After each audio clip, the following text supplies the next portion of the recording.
Hello everyone, welcome to Creative Space. It has been a while, and that is because on the main channel, Two New Heights, Blaine and I have been doing some awesome video projects. So at the end of this video, there will be some playlists or something, so if you want to go check that out, go ahead. But today, I'm doing a really neat video. It is comparing the GoPro Hero 8, which I bought for on sale $300, and this Fitfort 4K H9R Pro action camera. First off, the GoPro we know is going to be better, so this isn't like which one's better, it's like are you going to be able to do some action footage, some cinematic footage with this NoPro as I call it. I could not find this on Amazon specifically, but I found tons that are very similar and they're around $50. So we're going to see if you can get some acceptable footage from a $50 action camera versus a $300 action camera. I'm going to do a series of filming tests, including action footage on my backyard trail system. I'm going to do some cinematic, looking around at trees and stuff because I don't have someone else to help me film.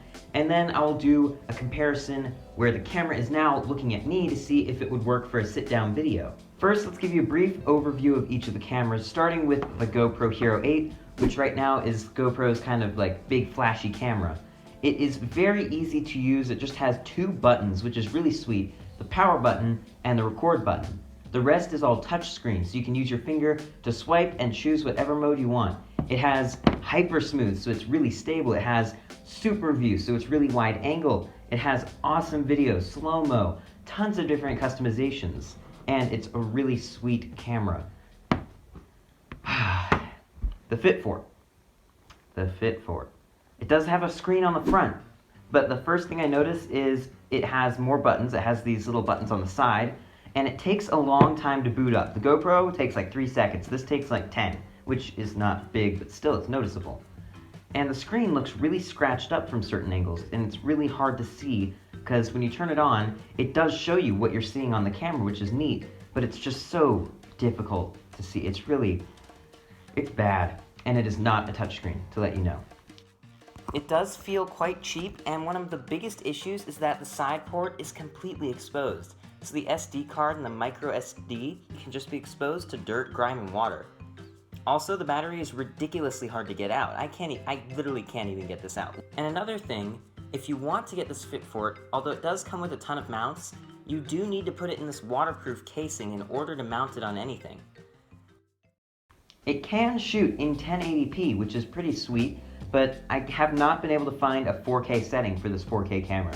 But I'm going to try to shoot in 1080p wide angle for both of these. So first let's do a bit of a, angle like this. They're going to be next to each other where the camera is so we can get a bit of an audio and video test from these cameras.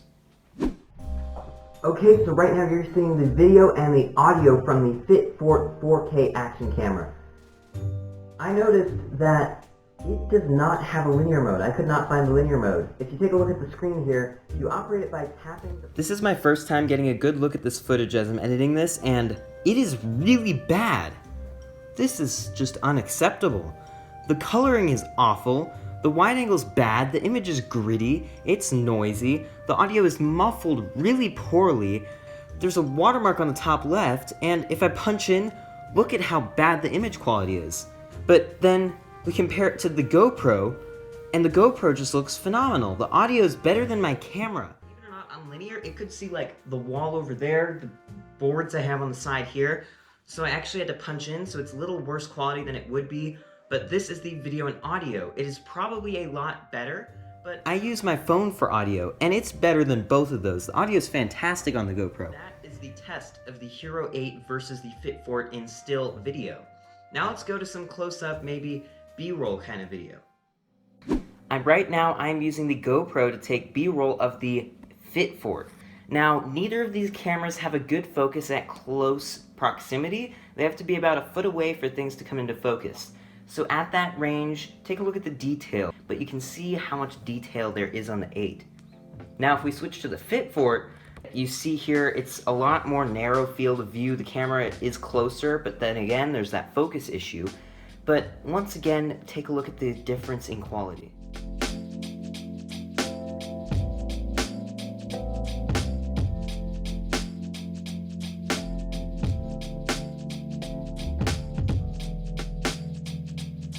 Now we're doing a test of wide angle. This is the Fitfort. I have it about a foot away from this minifigure, and you can see his whole body plus the wood background behind it. It doesn't look quite awful, and it's about a foot away, so pretty good wide angle. But if we switch to the GoPro on wide, you can see it at about half that distance, plus you can see the walls behind on either side of my setup. So you can see that the GoPro obviously has superior power, but the Fitfort had a decent wide angle as well. So there were some closer looks at these two action cameras. I'm gonna go outside and test this on my helmet, going down the jumps. So let's go ahead and head out and see how good of an action camera this Fitfort really is.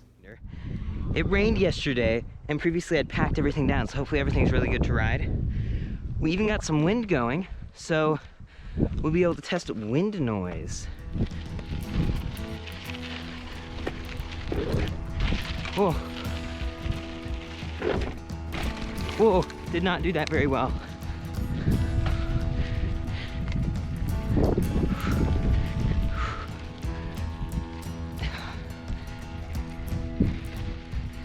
All right, well, not bad.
It's time to play Guess That Camera.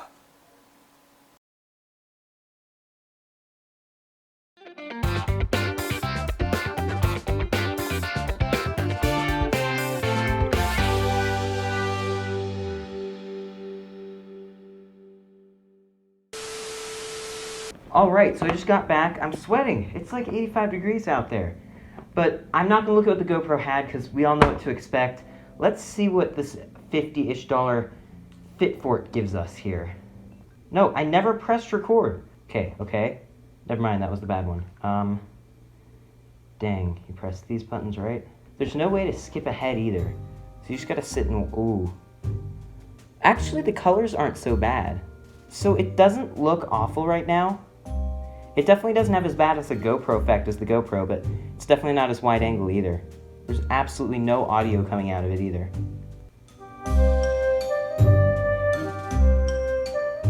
Is this slow-mo? It's so slow. Alright, so you have a pretty narrow field of view. Alright, oh, it's a little wobbly.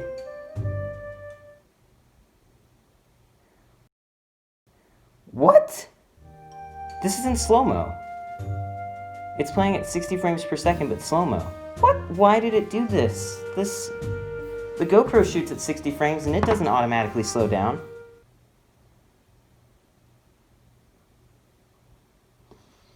Well, if that was wider angle and like flipped the other way, that could look cool, but there was no grip either. When I was tightening it, it just flopped around, but alright, you're done. You're done. Get out of here.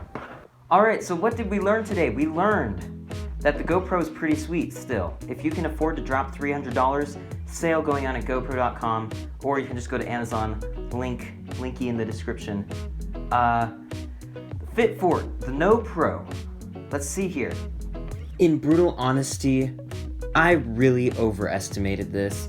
The Fitfort's just not good. It might even be a ripoff for $50, honestly. It's just, I would never watch a video that's like this, you know?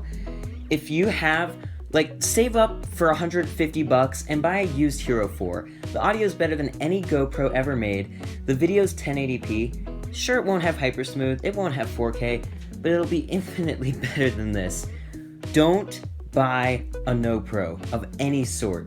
It is, oh man, it's it's rough. But you know what? I still want to do an experiment. So in an upcoming video, I will experiment to see if there are better NoPros than others. So if you did like this video, then tell me what you thought in the comments. Tell me if you got a NoPro, if you regretted it, if you loved it, if there's some awesome deal out there like a $16 like 4K camera that's actually amazing. Who knows, you know? But thank you for watching. Come join me next time in Creative Space.